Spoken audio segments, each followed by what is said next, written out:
Aku nak review benda ni pula. Benda ni senang. Nak cedok tak apa pasir, lepas tu dia akan masuk dalam plastik ni. Senang kerja, tak susah. Dia dah ada ready plastik ni. Bila dah plastik dah penuh, korang buka lah ni. Buka lah plastik dia macam tu. Tutup lah balik. So aku dah guna benda ni dan aku rasa benda ni memang function, sangat-sangat function. Nasib baik aku repair benda ni. Aku repair dengan gam white tu.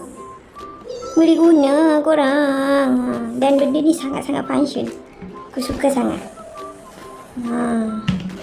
Ni semua aku dah bersihkan kan. Aku tak bersihkan kan korang geli kan. So aku tengok ya. Dah tak ada pupu dah. Aku dah bersihkan dah. Ribut je lah budak-budak ni. Dah bersih biasalah.